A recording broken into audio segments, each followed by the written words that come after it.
बायकोसाठी प्रेमाची निशाणी बनवणारे जगाने भरपूर पाहिले, पण आईच्या स्वप्नासाठी हिंदवी स्वराज्य निर्माण केले माझ्या राजाने. असा जगातील एकमेव राजा शिव छत्रपती श्री शिवाजी महाराज. आईच्या डोळ्या देखत ही भारत भूमी स्वातंत्र्य करून 32 मान सोन्याच्या सुवर्ण सिंहावर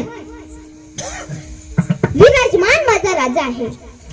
शेतकऱ्याच्या भाजीच्या देठालाही हात लावू नका असे स्वतःच्या सैनिकांना ठणकावून सांगणारा राजा. लोककल्याणकारी, आया बहिणीचे, शेतकऱ्यांचे, कष्टकऱ्यांचे स्वराज्य निर्माण केले माझ्या राजाने.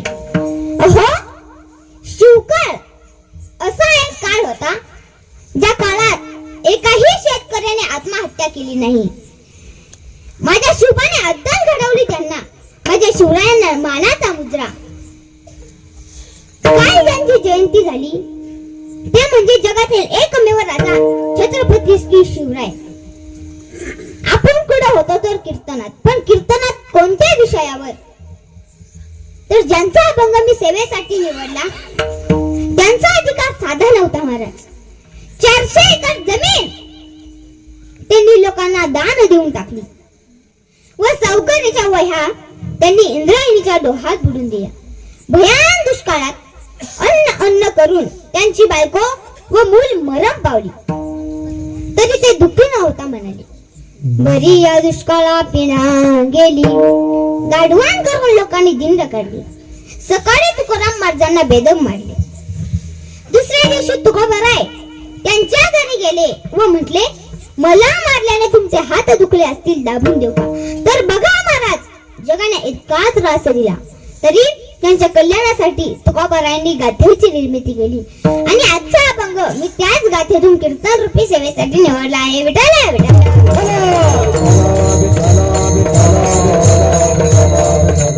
प्रत्येक व्यक्तीने नम्र राहायला पाहिजेच. आपल्या साधू संतांनी आपल्याला तीच शिकवण दिली. ज्या व्यक्तीच्या अंगी नम्रपणा असतो तो व्यक्ती संत पदापर्यंत पोहोच होतो. माऊली ज्ञानोबारायांना व तुकोबारायांना जगाने इतका त्रास दिला तरी प्रतिकार न करता नम्रपणे सर्व सहन केले. माऊली ज्ञानोबाराय पसायदांमध्ये तेच सांगतात, जय खळांची व्यंकटी सांडो तया सत्कर मिरती वाढो भूता परस्परे पडो मैत्र जीवांचे. आपण आपल्या आई बाबा पुढे नेहमी नम्र राहायला पाहिजे. आपण आपल्या साधू संतांपुढे नेहमी नम्र राहायला पाहिजे. आपण आपल्या संस्कृती पुढे, धर्मापुढे, देवंतापुढे नेहमी नम्र राहायला पाहिजे. आणि ज्या गुरुने आपल्याला ज्ञानअमृत पाजले त्या गुरुंसमोर आपण नेहमी नम्र राहायला पाहिजे. अहो, पूर्वीचे विद्यार्थी गुरुला किती घाबरायचे. समोरून गुरु येताना दिसले की रस्ता बदलून दुसऱ्या गल्लीने शाळेत जायचे आणि आताचे विद्यार्थी गुरुजींनाच म्हणतात, गुरुजी तंबाखू आहे का? तंबाखू. अहो, गुरुजींना तंबाखू मागणारे शिष्य पोत्यात घालून आणले पाहिजेत महाराज.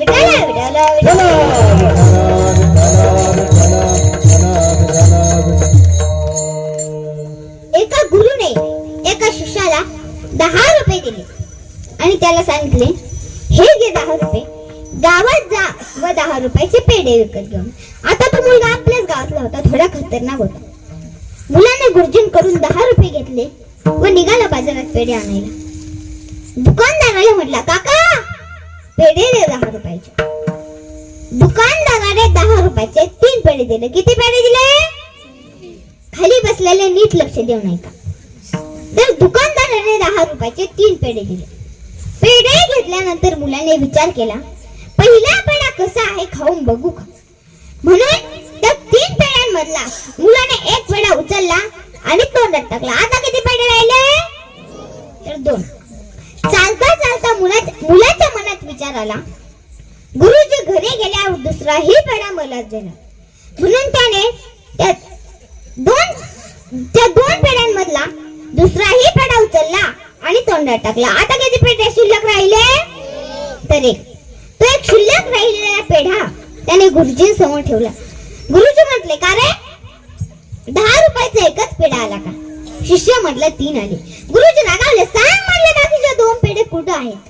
मुलगा म्हटला, पहिला खाऊन बघितला, दुसरा घरी आल्यावर तुम्ही मलाच देणार म्हणून दुसराही खाल्ला आणि तिसरा तुमच्या समोर ठेवला. गुरुजी म्हणले, सांग बरं कसे खाल्ले 2 पेढे? सांग कसे खाल्ले म्हटल्यावर तर मुलाने गुरुजींसमोरचा तिसराही पेढा उचलला आणि तोंडात टाकला आणि म्हटलं, गुरुजी कसे खाल्ले? विडाला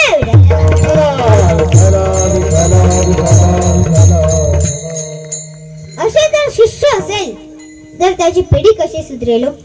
गुरु शिष्य असावे निवृत्ती दादांसारखे आणि ज्ञानोबारायांसारखे. गुरु शिष्य असावे तुकोबारायांसारखे आणि निळोबारायांसारखे. गुरु शिष्य असावे धर्मवीर आनंद दिखे साहेब आणि मुख्यमंत्री एकनाथ शिंदे यांच्यासारखे. नम्रपणा आपल्याला शिकवतात ते गुरु. गुरु या शब्दाचा अर्थ गु शब्द स्तंदकर, सातरू शब्द स्तनिराधक, अंधकार निरोधित्वात गुरु दिव्य बिदियत्ने.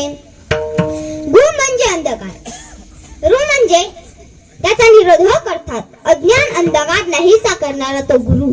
अहो दत्तात्रेयांनी 24 गुरु केले. कोणते कोणते?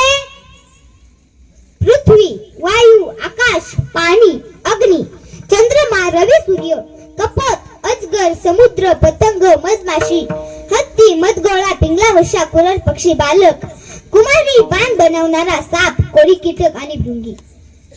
या 24 गुरूंपासून अवधूत तुल्लीत चांगले गुण घेतले. वैतातून सुद्धा चांगले गुण आत्मसात केले. एकाच म्हणतात जो जो जयाचा घेतला गुण तो तो गुरु केला व्याजान. गुरुशी आले अपर पाठ जग संपूर्ण गुरु दिसे. वाङ्मयात गुरुचे 4 प्रकार आहेत. पहिला गुरु, दुसरा श्री गुरु, तिसरा सद्गुरु आणि चौथा जगद्गुरु. गुरु ज्यापासून जीव चांगले शिकतो तो गुरु. सद्गुरु जीवास सत म्हणजे परमात्मा त्याचा मार्ग दाखवतो. किंबहुना सत वस्तूची प्राप्ती करून देतो त्यास सद्गुरु म्हणतात. मंत्रतंत्र उपदेश ते घरोघरी गुरु आहे ते. जो शिष्यासी मेळवी सदवस्तूचे सद्गुरु श्रीकृष्ण मानी. छत्रपती शिवराय ते 9 वर्षाचे असताना ज्यांनी उपदेश केला, राजे तुम्ही शस्त्र हाती घ्या आम्ही शास्त्र हाती घेतो. आपण दोघे मिळून या मातीत हिंदवी स्वराज्य निर्माण करू. तुकोबारायांचा उपदेश होता. शिवरायांना संतांचे शब्द कधी फेल जात नाही.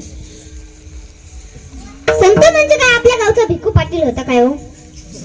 सकाळी एक बोलतो, दुपारी दुसरंच बोलतो, संध्याकाळी तर काय बोलता विसरूनच जातो. असं उसने तंबाखूला उसना चुना मळणारी माणसं आहेत महाराज. काय विठाला विठाला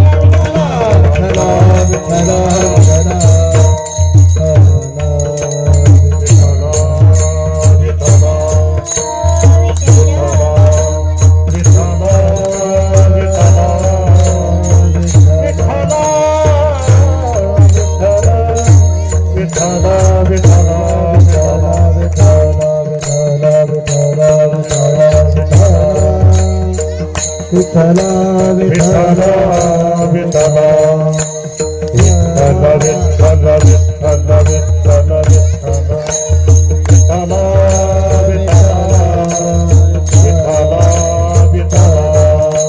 विठ्ठला विठ्ठला विठ्ठला विठ्ठला विठ्ठला विठ्ठला विठ्ठला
विठ्ठला विठ्ठला विठ्ठला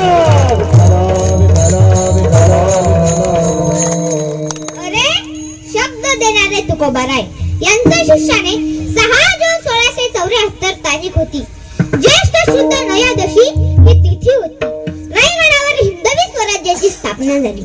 शिवराय छत्रपती झाले पाच पाचशाही पालटे घालून दिल्लीच्या